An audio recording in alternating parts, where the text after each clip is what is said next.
the American people today, if they knew the whole story of what the security apparatus in the United States military and in the United States government were doing to them and to their so-called constitutional guarantees, they'd be rioting in the streets.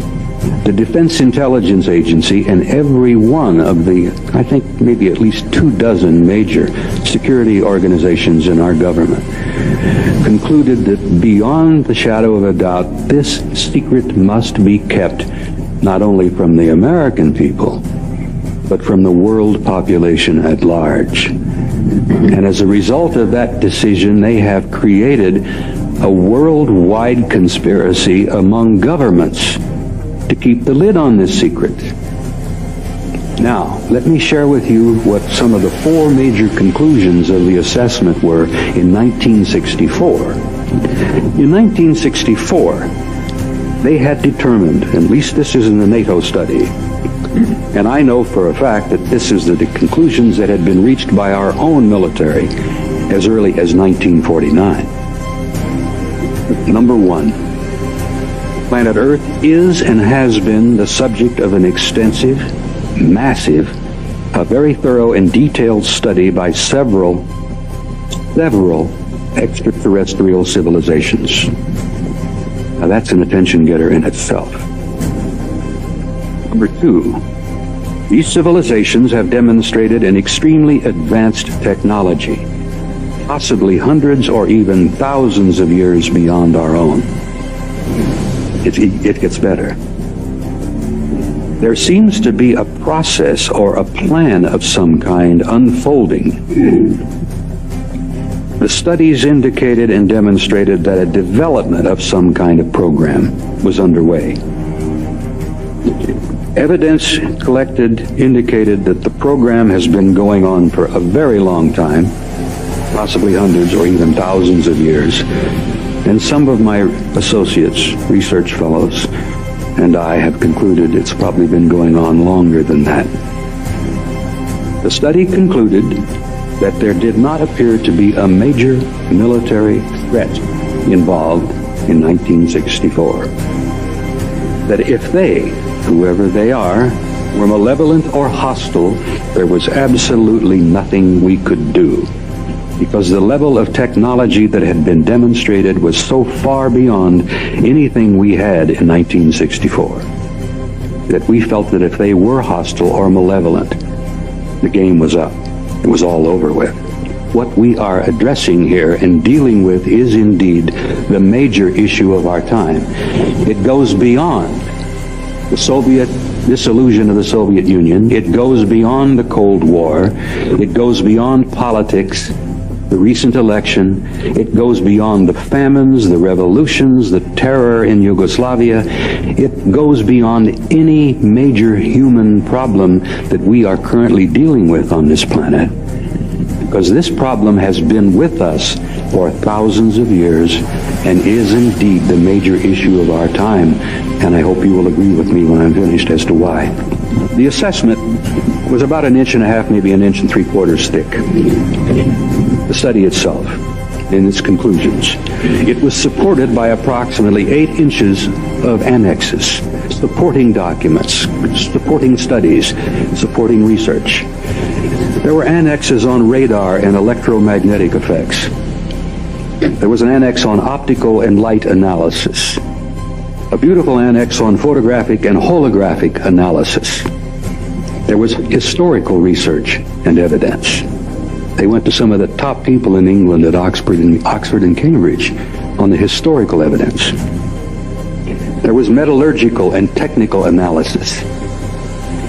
There were atmospheric physics studies, biological analysis, and autopsies. The 3 issues that I thought of at the time of being the most important were the psychological studies and the impact upon the human race, sociological effects and implications, and probably what I have considered to be the most important annex and study of all in terms of its effect upon the world population is the theological implications and impact.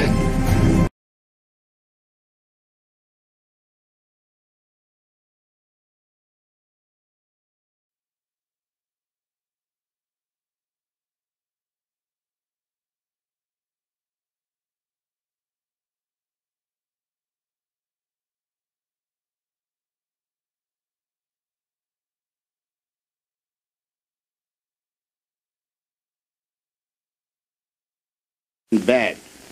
So it's safe to talk about flying saucers and people from outer space, people who may be circulating among us now and who demonstrate their unearthly qualities if they choose you as one of their agents by disappearing and reappearing at will in your very presence, in front, if necessary, of many witnesses, and who land on this materialistic earth in flying saucers, to which you, if you're one of the chosen, shall enter through an anti-gravity elevator. Nothing to hold you up. You just whisk up into the body of the flying saucer, a scout ship from outer space. No, I'm not really joking, because I've got a man now, here and now, one of the men who claims fervently that he has met these people from outer space, has talked to them, and has been given secrets of things such as a time machine from men from outer space. You'll meet this man after this plebeian and earthly message.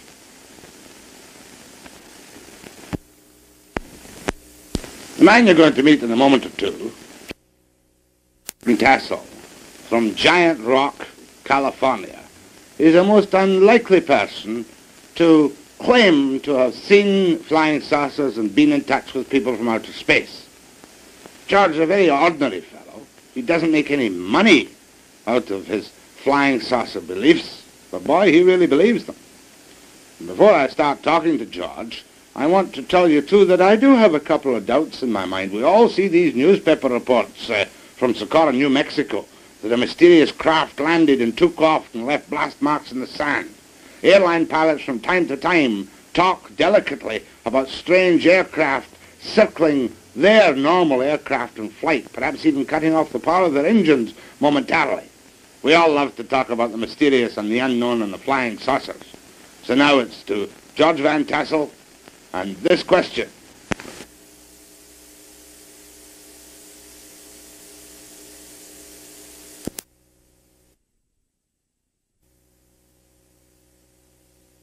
Time machine you're building down in California. Well, Jack, this was the result of a formula which was given to me by a man who landed a ship at my airport in 1953. And we put this formula under research, tested a number of experiments on a bench in a good electronics lab in Chicago, and we produced phenomenal results with evidence that we should do it on a larger scale in order to be able to do more with it. And this evolved out of something that started in 1953 into a 4-story high machine that we're working on down there today. Now, George, I don't care whether the machine is 4 stories high or 40 stories high or 4 inches high.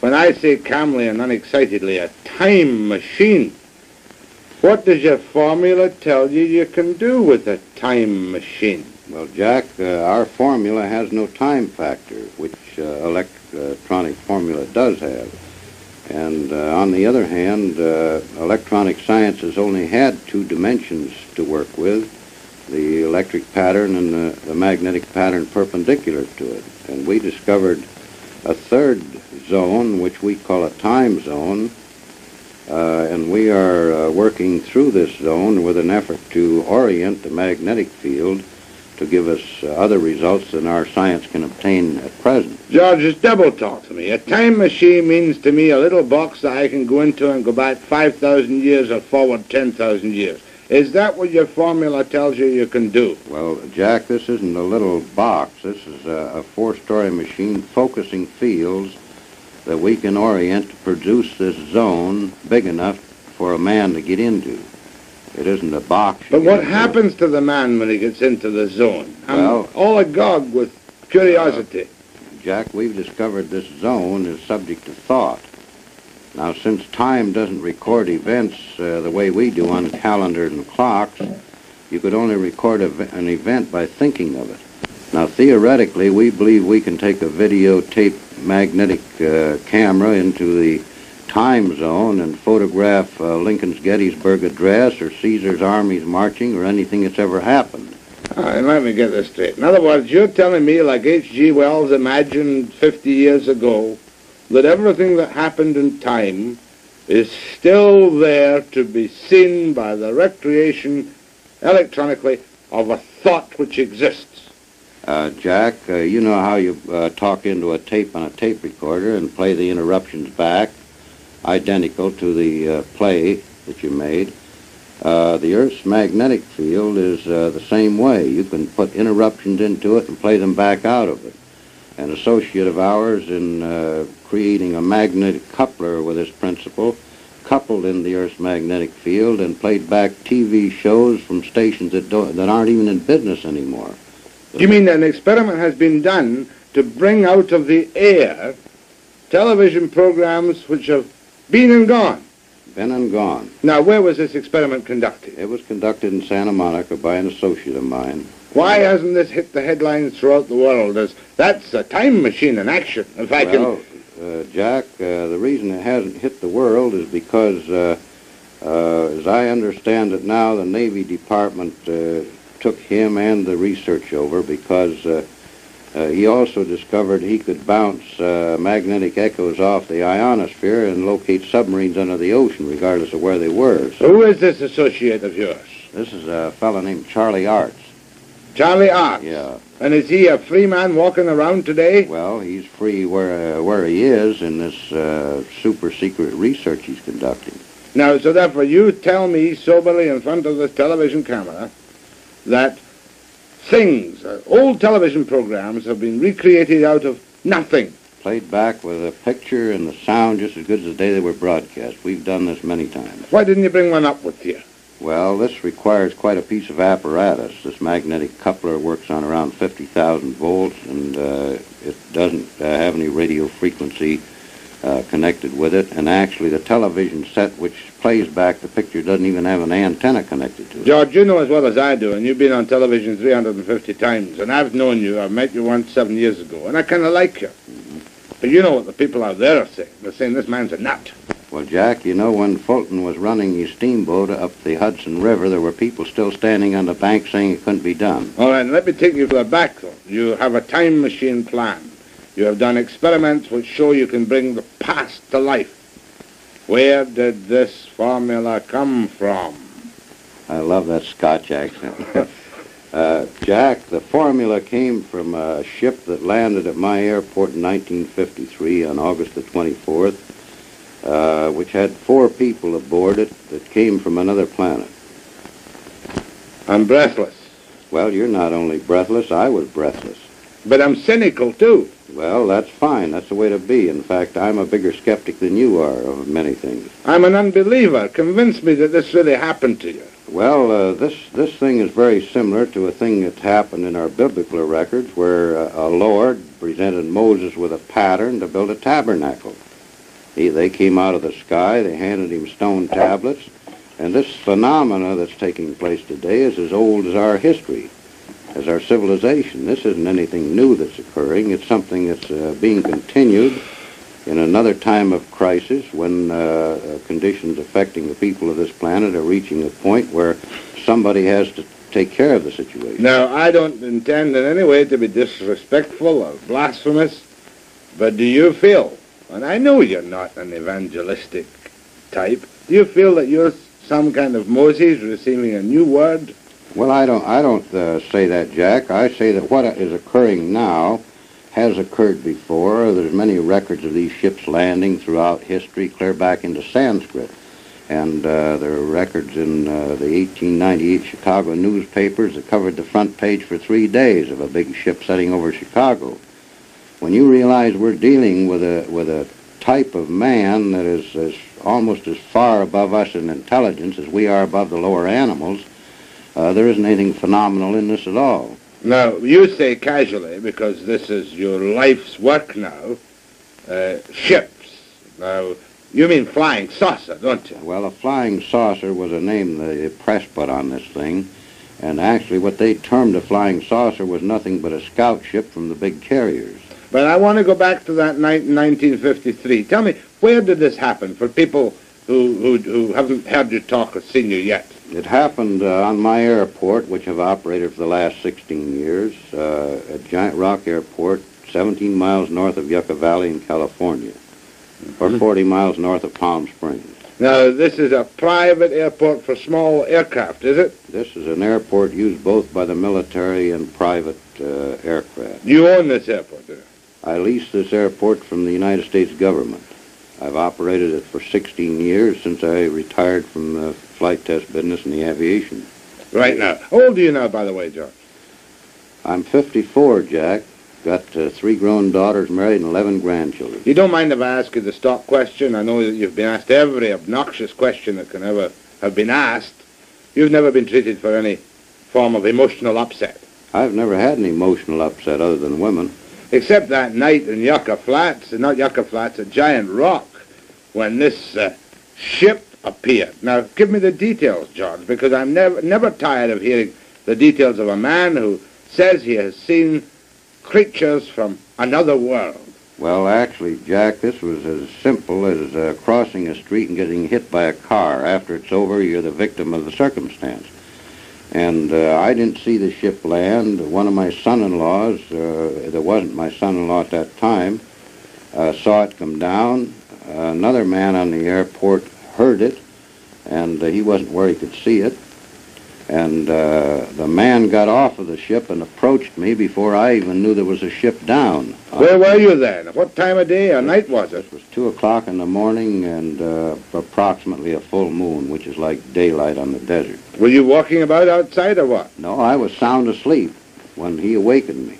This man awakened you? Well, something awakened me. So you got up out of your bed? I got out of my bed and went aboard the ship at his request. This man, in what language did he converse with you? He talked to me in the best English equivalent to Ronald Coleman.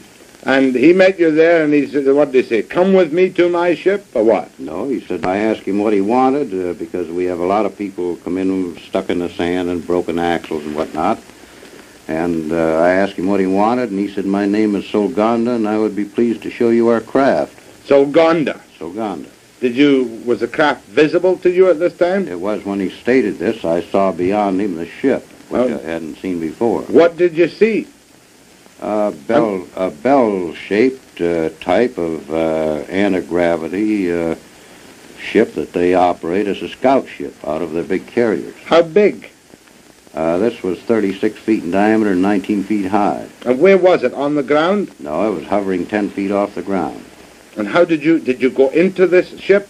I walked with him to a spot underneath it, and an anti-gravity beam took me up through a hole in the bottom of it. You're telling me at 2 o'clock in the morning in Giant Rock Airport, you walked underneath this hovering ship, and whammo, you went up inside. No, you didn't go whammo. You went just about as slow as a local elevator run. And when you got off the anti-gravity elevator, what did it look like? I was inside of a ship about 18 feet in diameter and roughly 10 feet high to the domed ceiling, and there were 3 men on the ship, besides the one that had got off and invited me aboard. You keep calling them man. What do you mean man? Well, Little green man? They were about 5'6". They came about to my eyebrows, and they could have walked in our clothes down any of our streets, and we wouldn't have paid any attention to them.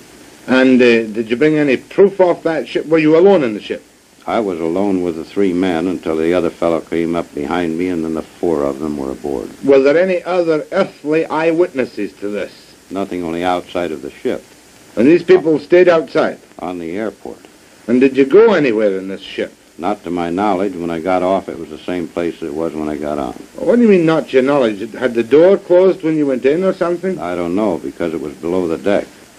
And did these people tell you where they came from?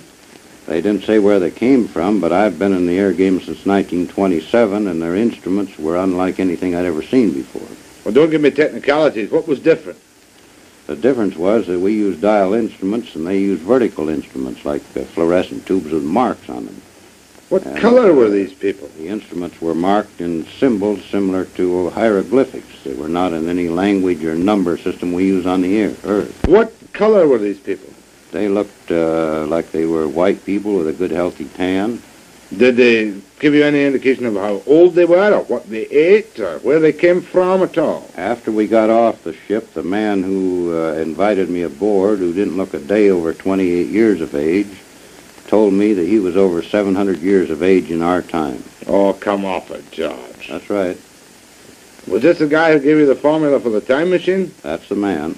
And what form did the formula take? Did he implant it in your mind by telepathy, or did he give you something written in English? He spoke it to me verbally. And you remembered this? There's nothing to it to remember. Will you tell me now? The Yeah. formula for a time machine. F equals 1 over T. F equals 1 over T. F being frequency and T being time. And this enables me to go back to the time of Caesar's armies conquering Britain. Well, it would enable a mathematician to work this out, yes. And why hasn't this been acclaimed like Einstein's E equals mc squared? Well, why hasn't the fact that the United States government's been flying anti-gravity ships since 1956 been acclaimed? Or the fact that there's a crater on the moon with a base in it since 1954, we've known this. All right, but let's get, first of all, the U.S. Why haven't the FBI clapped you incommunicado for breaking secrets that they want to keep secret in the United States? Well, possibly because they know this information's going to get out eventually anyway, and what I say won't make any difference. Now, that particular night when you had this experience, did you call the police? Did you call the Army, the Navy, the Air Force, the White House? Well, I'm 17 miles from the nearest phone, Jack, and the nearest phone would get me to the sheriff's office, and it'd take them about 40 minutes to get out there. Or wouldn't you have a phone on an airport? No, we have no phone. But you're an operating airport. Well, we're an operating airport, but we're isolated in the middle of the desert, 17 miles from the closest town, and they've never run phones out there. So how do you communicate with people who want to use your airport? They fly in or write and phone to the local town where my daughter lives, and she notifies us when she comes out. Now, you talked about a crater on the moon. Now, I thought all the moon stuff had been debunked and that nobody ever really knows what goes on the moon. What's this? Well, this is the Gassendi crater. This is 55 miles long and oval-shaped. It's in the Mare Humorum Sea, or on the edge of it. Since 35 years ago, they wondered why this particular crater had these lines in it. And with the magnification which you can get with a larger telescope, this is what they found. These lines are tubes laying on the surface of this crater and running under some of the mountain ridges. There are 3 large dome-shaped structures in here. These tubes run clear outside of the crater, and we know they are tubes laying on the surface because the sun is shining from this angle, and this mountain peak causes this shadow. What does it all mean? Does it mean that this is a rocket launching or a flying saucer base on the moon? This has been a base on the moon for perhaps many thousands of years, used by these people in the spaceships to resupply their ships or whatever is required. Not even Life magazine has accepted this is genuine, or has it? Well, the Palomar Observatory people that took the picture won't even comment on it, so... There must be a great conspiracy of silence to keep George Van Tassel's secret of the universe away from the people. No, it isn't to keep anything I know away from the people. It's to keep many things away from the people. Let's talk about this picture. This is the time machine. This is a picture of the machine we're building down there. This structure is actually up. We're working now on the parts on the equipment that operate it. This rim around here has armatures 57 feet in diameter, which will be better than 4 times bigger than the biggest armatures ever made before. But is that the place where you did the experiments? By the way, how old were these television programs you pulled back out of time and space? Well, the oldest one was 6 years back because television was 6 years old when this was done. And what program was it? Do you remember? I don't remember what program, but I know that on checking up on some of the stations that Art found that the station no longer existed. It was out of business. Let's get down to some more basics now. Are you making a lucrative living out of traveling around the world, evangelizing for flying, around the continent, evangelizing for flying saucers? No, Jack, I'm on a vacation to rest my wife because she's been 2 years in a 40-seat restaurant without a rest, more than anything else, and I enjoy these particular things as a sideline. I make my living on the airport, And this research is something that I've got more money into than anybody else and more contribution to it. 5 years of intensive research without any pay. We donated 10 acres of land with a well worth $23,000, and we formed this corporation for the purpose of building up and investigating this basic material. All right, now how long is it going to take you to get your time machine in operation? Well, I mean, it all sounds so crazy. You must admit, I believe there are some odd things, George, but I find it hard to credit because I wasn't there myself, your own experiences. Well, it took them around 8 years to grind the mirror for the 200-inch telescope, and the first cyclotron was something like 11 years in the progress of building. But that cost millions, George. You haven't got millions, billions it cost. No, we don't have the overhead, the drafts from the engineers and people sitting around a payroll. All of our effort on this is voluntary by many people in technical fields that contribute their effort to the project. They all believe in flying saucers. They all believe in flying saucers. And you obviously believe totally in flying saucers. Yeah. Because of that one. Does your wife believe in flying saucers? Well, I don't know very many people that don't. It's as obvious as believing in heaven or afterlife or anything else. You have certain things you believe in life. You believe there's air we breathe, yet you don't see it. We fly airplanes on it. And this is an intangible. We can measure it. But why should these people come down, from outer space? Why don't they land in the White House or in Kremlin Square in Moscow and say, hey, listen to us, we can tell you a few things. We're 700 years old. We can travel through space. We're not concerned with time differentials. Well, probably they're not concerned with giving us too much of their information because we'd only use it in our battle to destroy each other here. Did these 4 men tell you that themselves? No, they didn't tell me that, but this is a reasonable assumption on our part that the world's divided in 2 camps, each capable of eliminating the whole civilization. And if we were to go to another planet and observe this condition, we would certainly be a little cautious about who we talk to or what we reveal. Yeah, but you yourself, was that the only experience you had? Mind you, that's 11 years ago in 1953, George. That's right. When you claimed to me you went up in this elevator into the spaceship and met the guy who spoke like Ronald Coleman. Was that your only contact with the... That was the only contact I had with the people from the ship. Have you had any other contacts with people? I've had a recent contact last September, 1963. Well, I don't have to ask you. Tell me. Well, in this case, they drove a car into the airport. They didn't come in a ship. They're walking among us on the earth all the time, and we don't realize it. I'm breathless. They. How many was they? They in the ship was 4 men. They in the car? The man that came in, there was a man came in by himself in September. Well, you'll be telling me he had Martian license plates on the car. No. They drove a standard American Cadillac.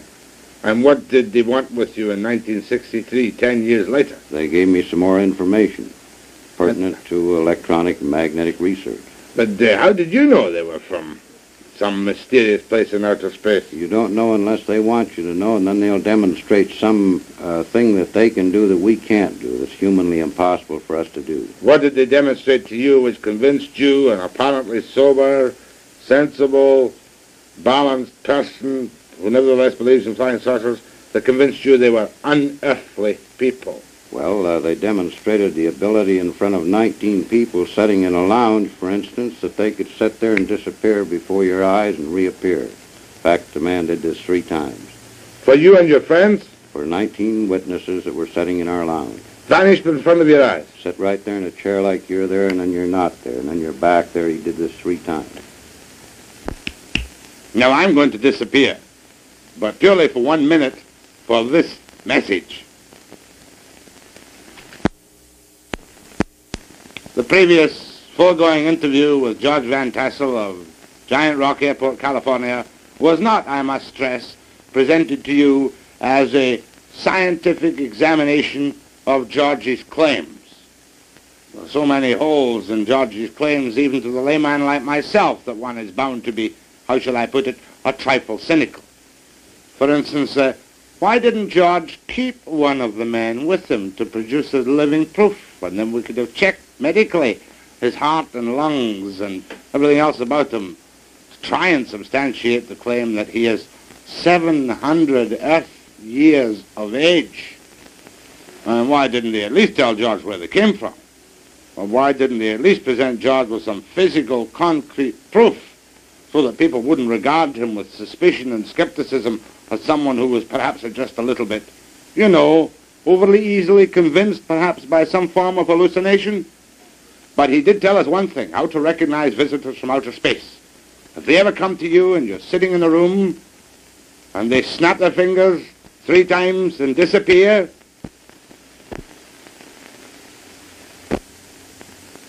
and when they reappear a few seconds later, then you'll know for sure that they are from outer space. Thank you and good night.